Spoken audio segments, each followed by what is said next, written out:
on the Newman Jets Audio Network. This is the Jetcast, the official podcast of Newman University Athletics, featuring exclusive interviews with coaches, players, administrators, and more. The Jetcast podcast is brought to you by South Central Ceiling and Paving, online at SCSEALING.com.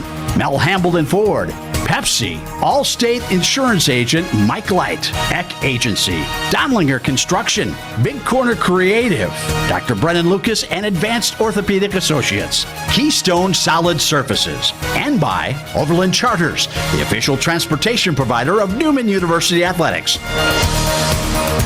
Here's the voice of the Newman Jets, Blake Cripps.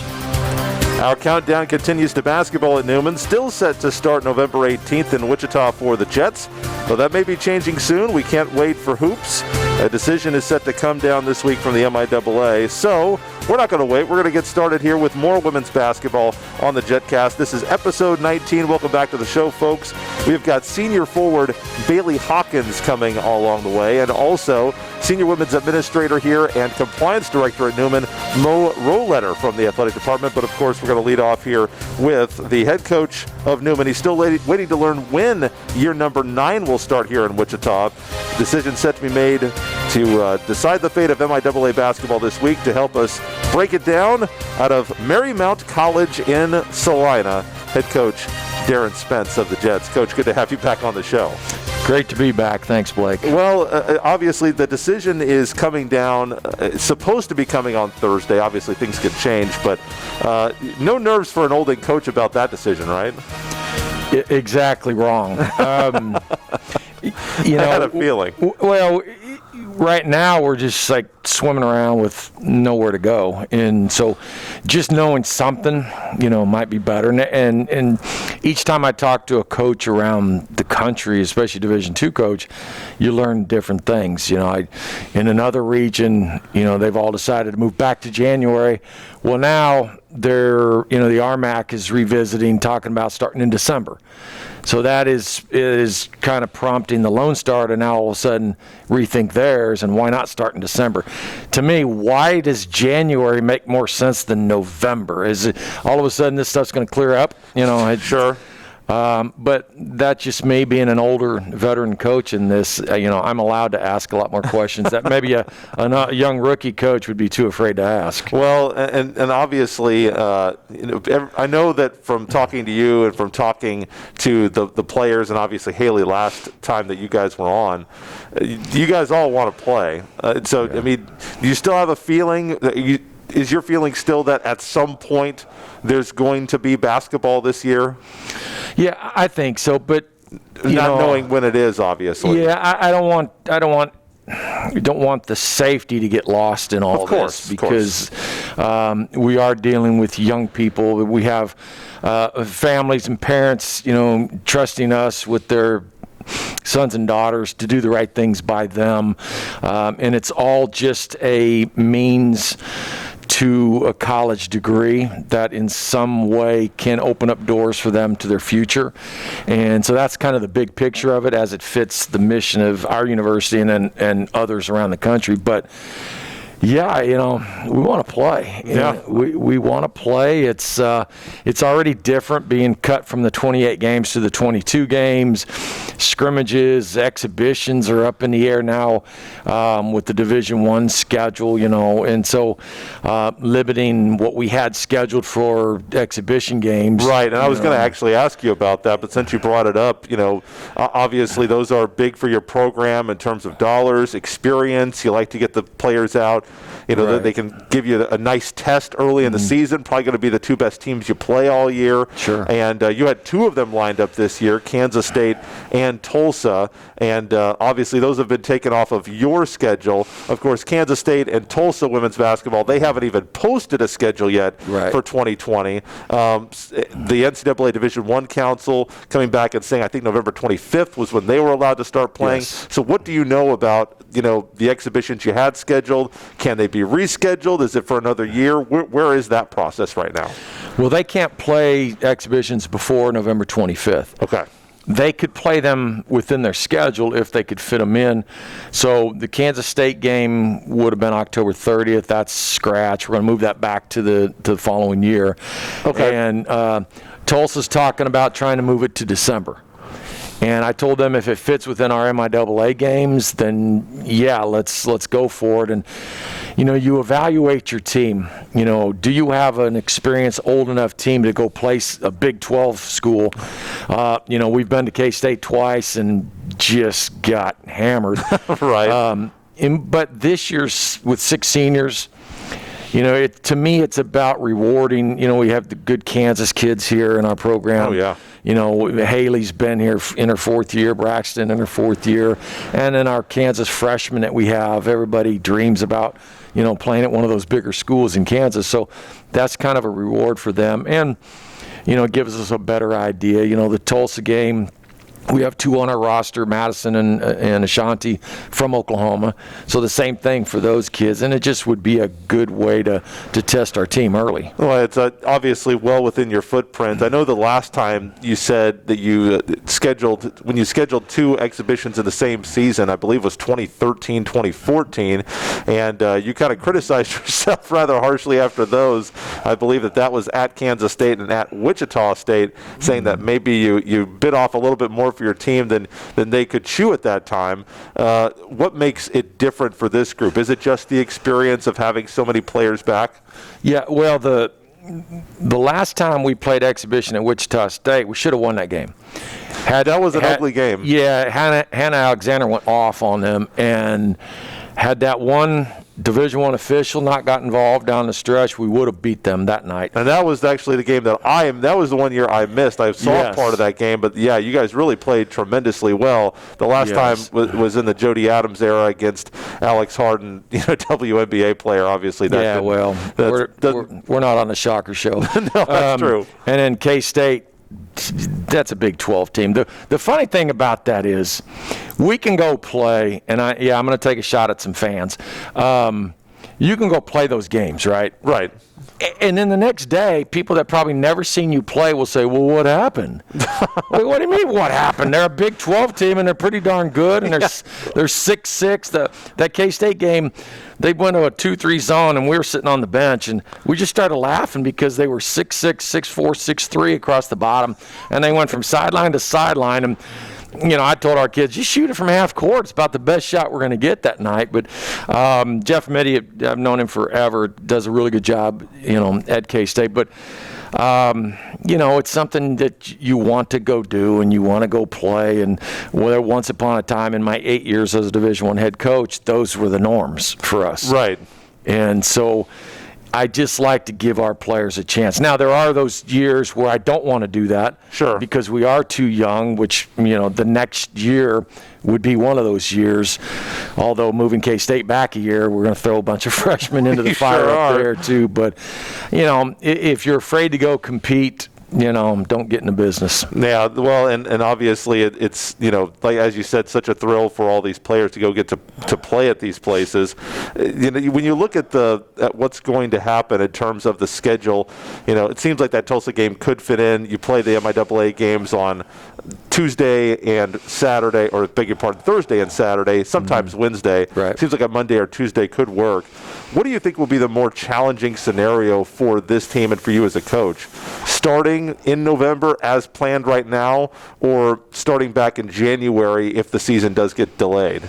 Well, I think with how excited our players are, because from the first day we had what we're calling our halfway practices now, that we're allowed to do.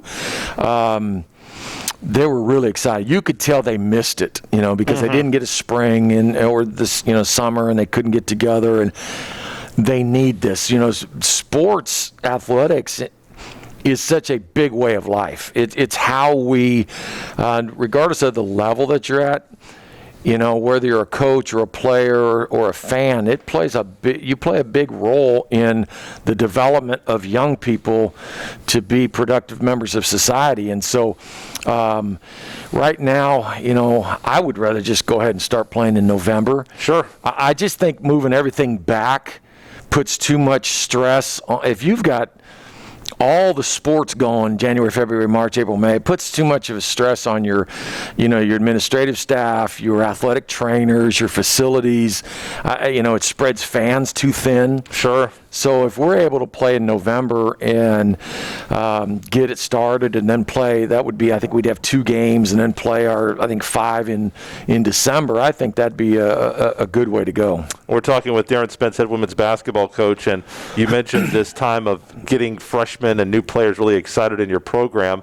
And if you follow Coach Spence on Twitter, you could be Coach Twitter actually. Hoop Coach Spence.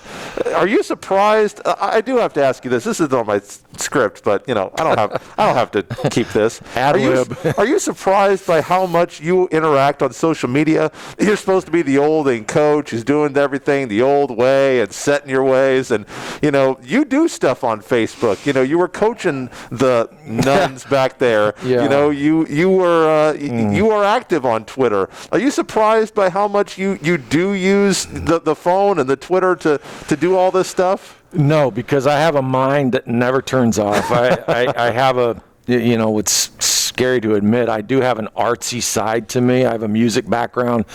My mom was a theatrical major. Okay. So I do have that in me. I'm a 5-time lip sync champion at Cali JUCO in my time coaching there.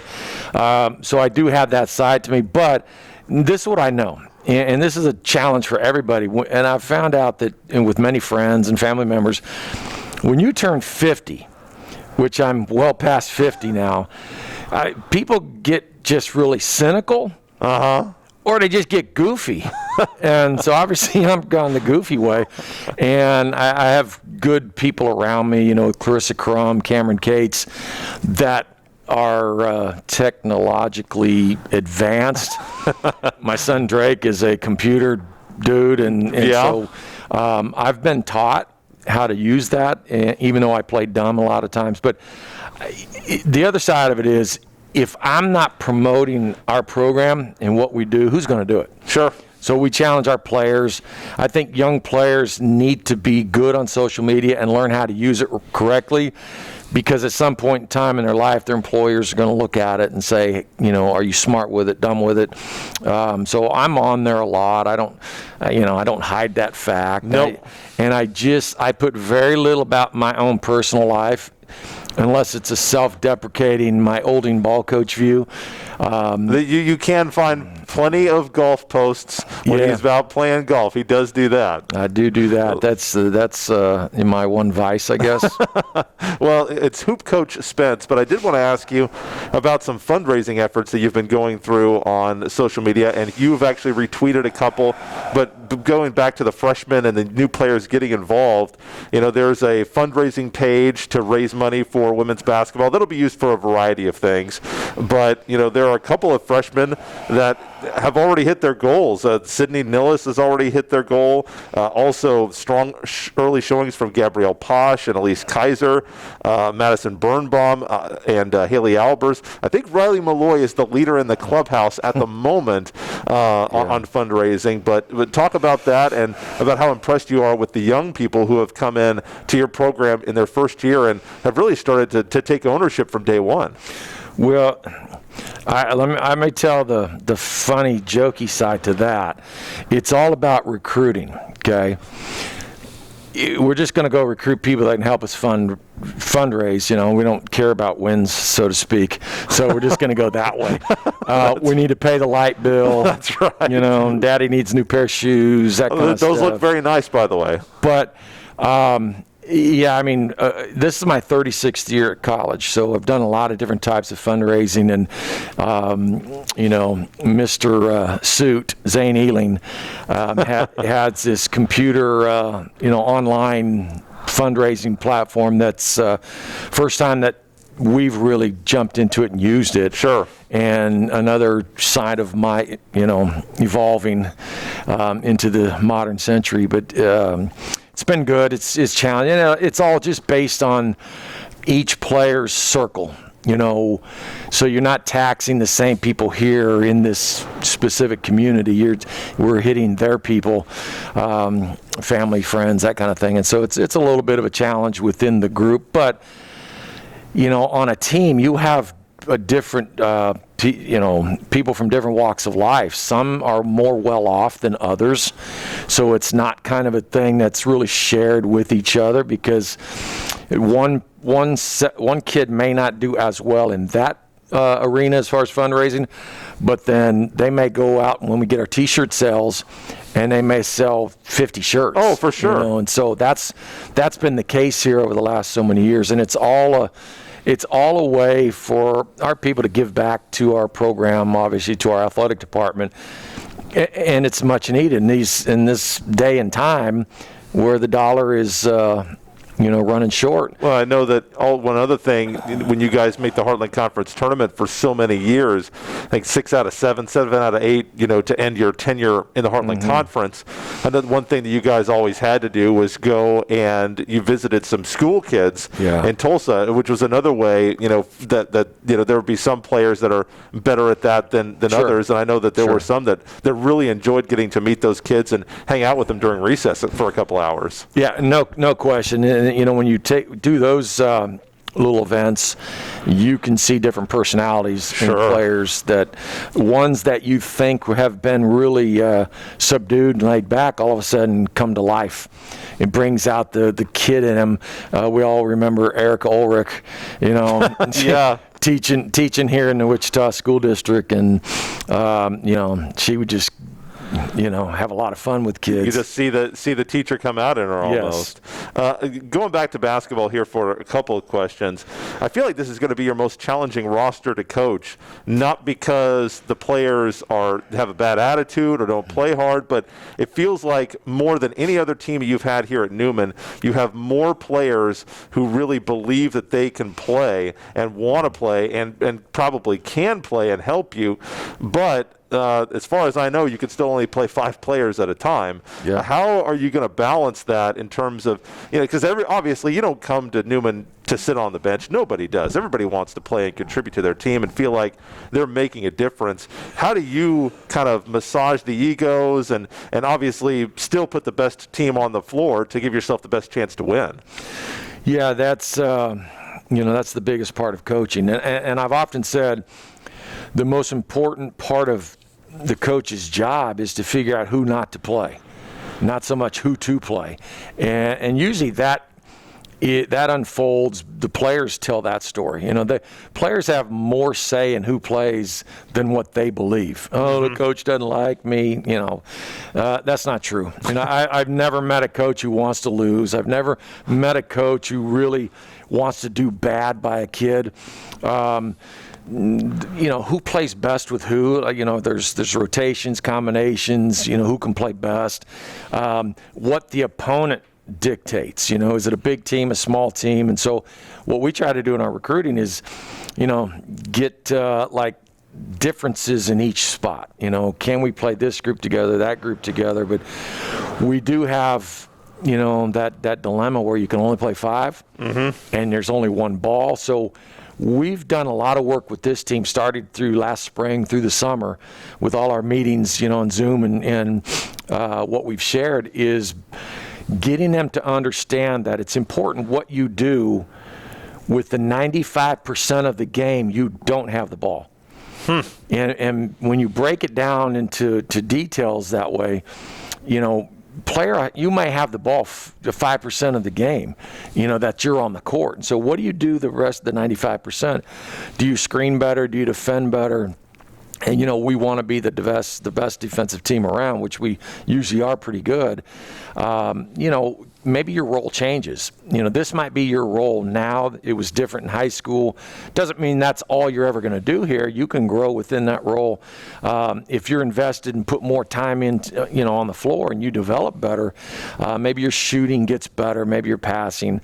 But I believe this team and what little we've been around, our 2 point guards, they're both freshmen. Sydney Nellis from Derby, would have won a state title last year had they completed it.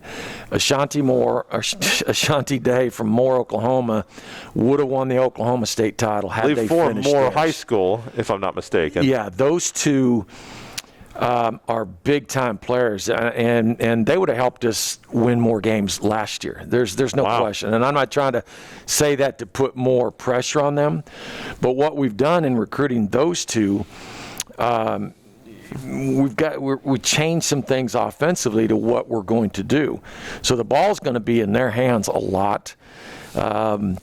They're such good decision makers. They both can score. Sydney is a run the team first, score second. Ashanti is I'm going to score if you don't guard me. Sure.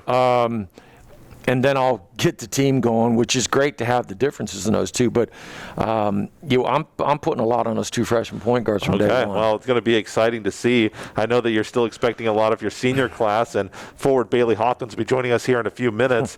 Met her in 8th grade, according to your post on Twitter. Was that a memorable meeting? How was Bailey as an 8th grader? You know, it might have been before that. So I've known her dad, Rod Hawkins, a long time. In fact, we met, but really didn't meet. He was playing at Colby JUCO when I was at Marymount College in Salina. We scrimmaged, and we laugh about this, that during the scrimmage we had a brouhaha. And there was a scrum. There was a scrum. Okay. There was a scuffle. So we always kid each other about who actually started it. But he helped run a club group, JBS, in Sacramento.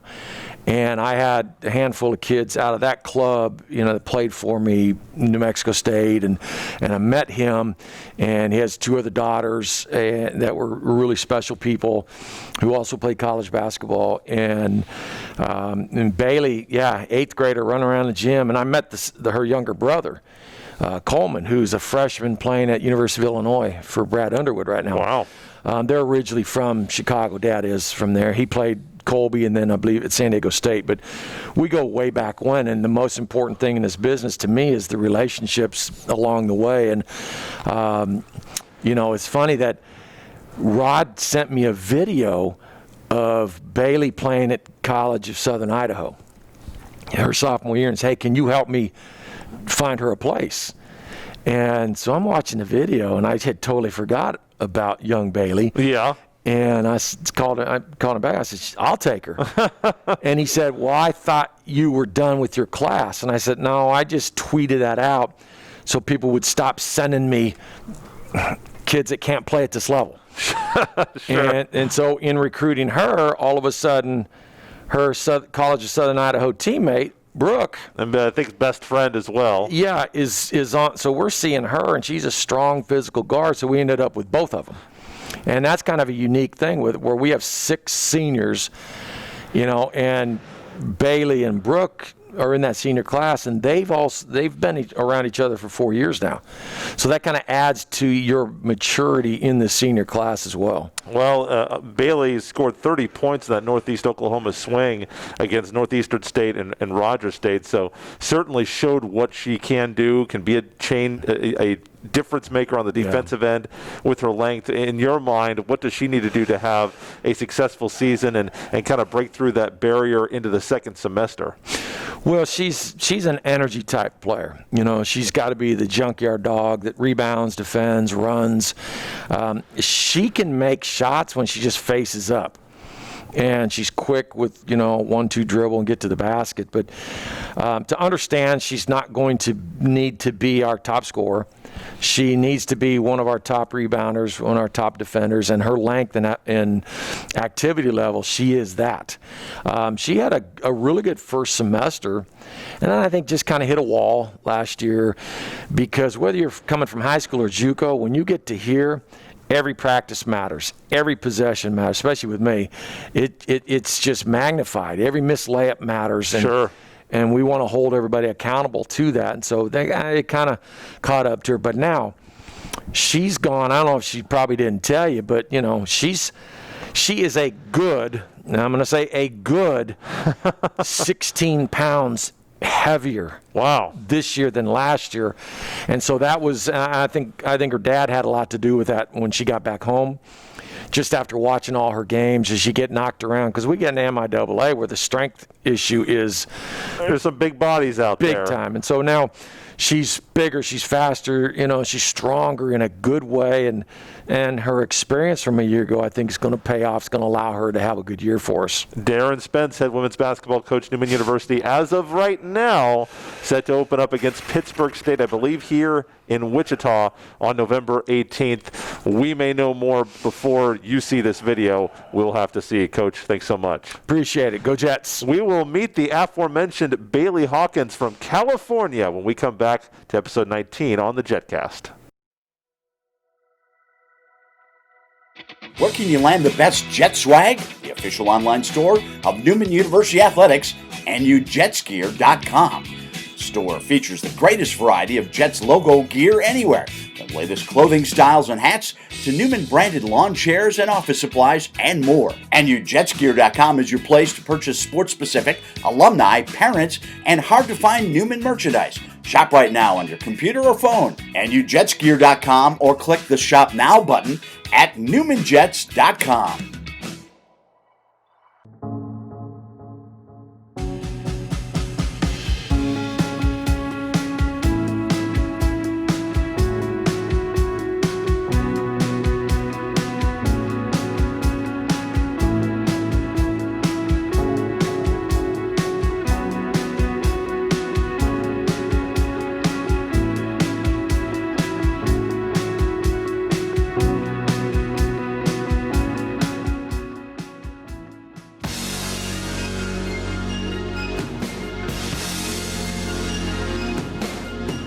Returning to the Jetcast with more women's basketball here on the show today. And we are joined by another one of the Newman Jets seniors looking to make an impact in her final year here in Wichita. Bailey Hawkins, a 6-foot senior forward from Antelope, California, a transfer to Newman last year out of the College of Southern Idaho. 28 games played with 20 starts, averaging 5 points and 3 rebounds a game. I'm joined by Bailey Hawkins. Thanks so much for being on the show. Thanks for having me. Well, how has the quarantine life treated you here? Obviously, it's been a different challenge for each individual person, but how's it been for Bailey Hawkins? Obviously, it's going to be different than how I've been used to going to college and stuff, but I think in the end, it's just what you have to do to get a season. And in the very beginning coming here, it was kind of like we kind of forgot all about the virus because it was like, oh, my friends, I'm ready to see them, and then right. You got to realize that, there's still a global pandemic going on. So. Yeah, there is, and certainly one in Wichita, Kansas. It has to be a little disappointing. This is supposed to be a special year for you. It's your senior season. You guys did draw some pretty big crowds last year. You had some pretty big wins. Another win over a ranked opponent. You had that magical stretch at home late to put yourself in position. You had a big crowd for senior day. And, at least right now, it doesn't appear like you're going to be able to get that this year in your last season. And, there's always senior day. You come down and the crowd is loud and big. Homecoming. How disappointing is that for you to end your college career, with maybe not all the bells and whistles that you would be accustomed to due to something that's not in your control? I think it's very disappointing, honestly, but also you got to look at it as if we do get a season, that's great. And it's kind of just when things got taken away from us last year, even though it didn't really affect our season at all, it did affect us being at school, being with my teammates. So I think I'm just so thankful to be back and on campus and around my teammates that, all the crowds and stuff, it doesn't really matter. I just want to be able to make the most out of my senior year. So you are multi-talented, and if you've been following the Jets on social media with baseball at Newman Jets BSB, you probably saw a couple of familiar names as Braxton Stewart and Bailey were actually writing some articles for the Twitter newsletter of the baseball team. Now, how did you get involved with that? So for our majors, we both needed an internship, and we kind of both were like, we don't really know what could work with basketball, like what we could do. And Coach Crum actually recommended that we reach out to the baseball coach. So we reached out and we had a meeting with him, and he kind of went over like what he would want us to do, and we were like, okay, let's do it. And honestly, it's been a blast so far. It's been really cool to get to know him and get to be at their practices, and yeah. So are you a baseball fan? See, Starting to become one, maybe? I'm becoming one. I never really had anything to do with baseball before this, but it's actually cool, like, to get involved in another sport. So what is another sport that you follow? Do you follow any other sports other than basketball? Honestly, no. No? And my roommates love football, so I started watching that with them a little bit. Who are you rooming with this year? Braxton and Brooke. Okay, I assumed Brooke. I didn't know for sure on Braxton. Yeah. Are they? I'm assuming Braxton's a Chiefs fan. Braxton's a Chiefs okay, fan. God bless her. Brooke said she doesn't really have a team. She just likes watching it. Sure.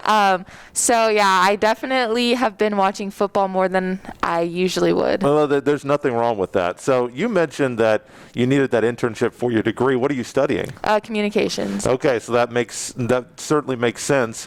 Do you have any plans right now with what you want to do? There's obviously a lot of different ways that you could go with a communications degree. Well, I was like really wondering what I wanted to do. I honestly had no idea, but I just don't think I could walk away from college athletics like that. So I do want to do something eventually down the line that still has to do with college athletics. I'm not sure what that's going to look like. I don't really want to be a coach or anything. Sure. But I do want to work like at a college, still be surrounded by that atmosphere. Well, yeah, Colin may be able to give you some ideas on that for sure.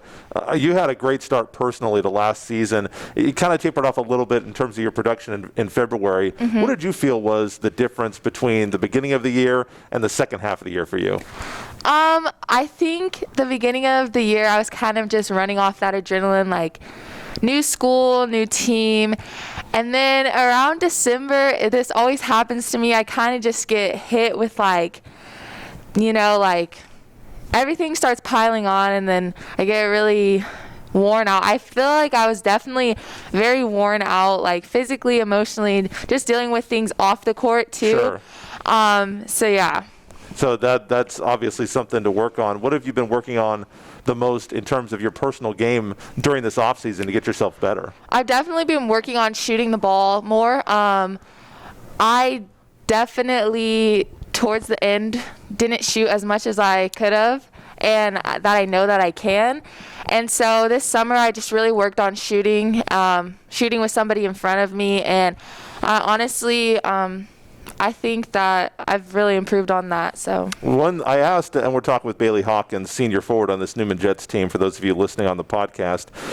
We talked with Coach Spence, obviously, when we had him on in the first week of the second season, and asked him about the offense. Obviously, you're missing two big pieces of it, with Michaela Mack distributing over 100 assists, and Caitlin Potter, which obviously your leading scorer, took the vast majority of your shots, vast majority of your threes. How do you pick that up as an offense without those two big players this year? I definitely think like without them, it definitely affects our offense, but it just gives us an opportunity to step up. And I think a lot of people are realizing like it's my turn to step up. And Caitlin shot the ball a lot last year, and she made a lot of shots, but now it's time for other people to make shots. So everybody's kind of just ready to go and ready to put in what they have to offer to the team. So I got a little of extra information from Coach Ealing, and apparently there was some video at practice, one of your guys' practices this week. Apparently Coach Spence had a lot of one-liners at practice that were pretty funny. What's your favorite thing about Coach Spence, this olding coach? What's my favorite thing about Coach Spence? And by the way, for those of you watching and listening, Coach Spence is behind the camera, so this may not be a totally honest answer. I didn't even know he was in here. My favorite thing about Coach Spence, honestly, I think it's so funny, like the little the things that Coach Spence has to say, like during the moment, you might be a little like irritated with him if he gets on you. But honestly, me and my roommates talk about the things that he said all the time, and it just makes us laugh. Like you just look back and you just laugh. You just have to laugh. It's so funny to me. He can't help himself, can he? No. What's the least favorite thing about Coach Spence? Let me think. Least favorite thing about Coach Spence. I don't know. Well, I'll let you plead the fifth on that one. So if you follow the Newman women on social media, it's at Newman Jets WVB. Their tag on Twitter has actually changed. You can find them with Newman University Women's Basketball on Facebook. They've actually been putting out a lot of player profiles, and you got one here pretty recently. And this came up in several comments. I think that these are comments that her teammates made about her.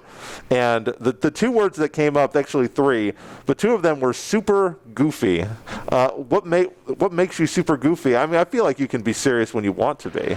I don't know. I kind of just, my personality is just kind of random and weird, and if I feel awkward, I just make things awkward, and I think that makes it goofy. Sure. But really, I'm not trying to be goofy most of the time. I'm just an awkward person. I don't really know what else to say. Well, you were also called bubbly by your teammates. Oh. I mean, that which I think that is appropriate. So now we go to the question chain, and I actually have the video here. And so for those of you watching on YouTube and those of you listening, you guys will actually get to hear and see this question.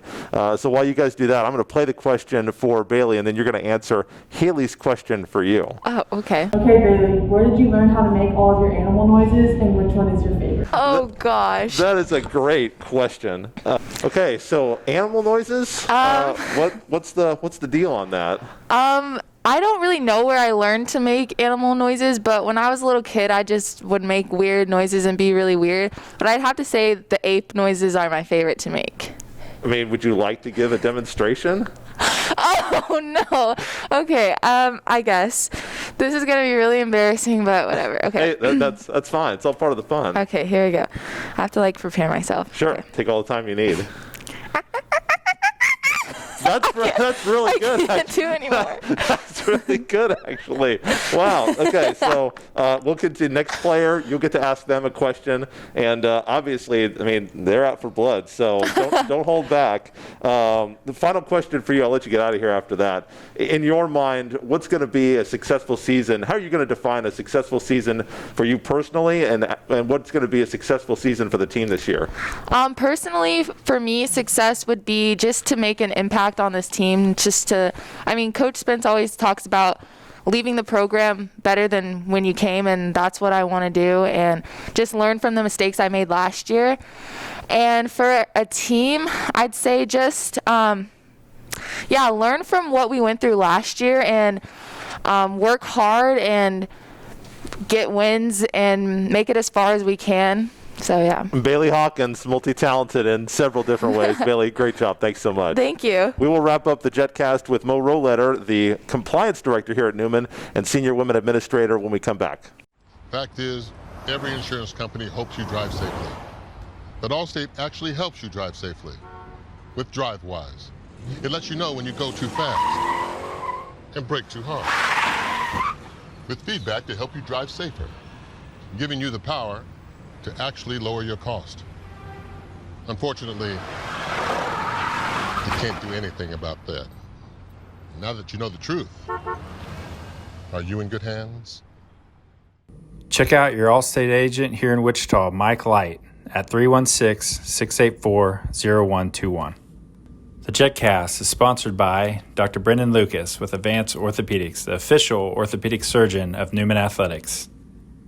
Thank you to Donlier Construction, proud supporter of Newman Athletics.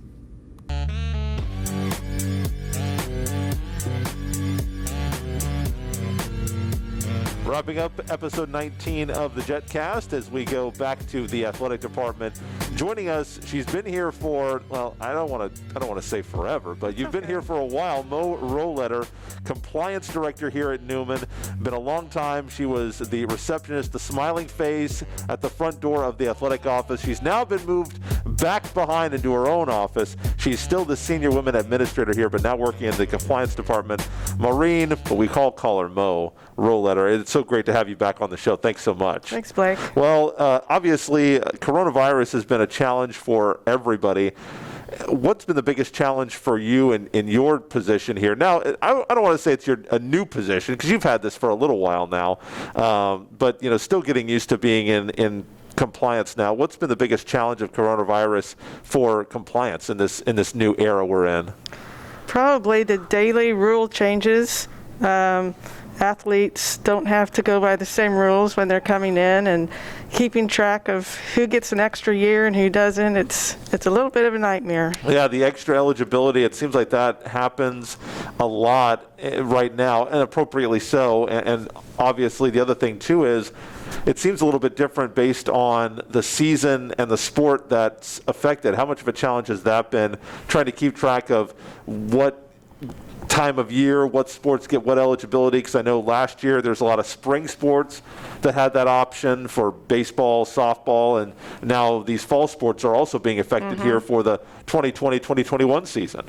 Yeah, it was pretty easy last spring just because I knew who got an extra year and I could mark them. And now everybody's making different decisions. Some are going to go on and do their graduate courses and still have eligibility. So it's going to affect everyone at some point or another. What would you say is the busiest part of your job? Because, Coach Ailing said, every time I walk in there, she seems like she's busy with something. It's a lot of record keeping, a lot of just going different places to find information, to make sure that each student is eligible and we have all the information right. Mo Rohleder is my guest, compliance director here at Newman, and she is also the senior women administrator. What are some of the duties? I don't think I've ever asked you this, but as the senior women administrator, are you in charge of anything? What is the role of a senior women administrator at a university? Because every D2 university has to have one, and a lot of the D1 universities also have one. Yeah, we had to learn what that designation was when we became NCAA, but every institution needs to have a woman that is in the administration in athletics that has some decision making. So it's kind of strange. We called Zane our male administrator because he's kind of outnumbered, but Joe could be the SWA as well since she is a female in administration, but right. It is made just so women can have a voice. So I know that one voice you used to have was on the volleyball court, obviously, and you don't have that voice anymore. Do you miss coaching still? Oh, definitely miss the kids. I miss the sport itself. Some things you don't miss, though? Don't miss going to Laredo, Texas, and Odessa. And, you don't have to do that. Wouldn't have to do that anymore. I know. I should have waited. So how bad is it for you guys who aren't coaching but still work in the administrative part to not have that competition? It's disappointing. I mean, you work usually all summer and get everything ready for the fall season, and anything we worked on is now defunct. So absolutely gone. Well, if you've been watching this program, you know that we have a new feature called Question Chain. And so Joe started this off, and then it went to Coach Ailing. And so now Coach Ailing has, I think, a very good question for you. Wants to know what it's like having the son, the daughter-in-law, and the 4 kids at home right now. So don't worry, they're not home for any bad reasons. They're actually building a house. But Rohleder house has got to be pretty busy these days. I just got used to the empty nest. Brian got married, and it'd been about a year or so. I was getting used to it. And then in a good way? In a good way, yeah. I could do this. And all of a sudden? And then Kevin sold their house in one day and wasn't prepared. And so he and his family of 4 kids and his wife have moved into our house, and it's totally upset our way of living, but in a good way. Yeah, I was going to say, what's been the biggest positive about that, and what's been the biggest negative about that?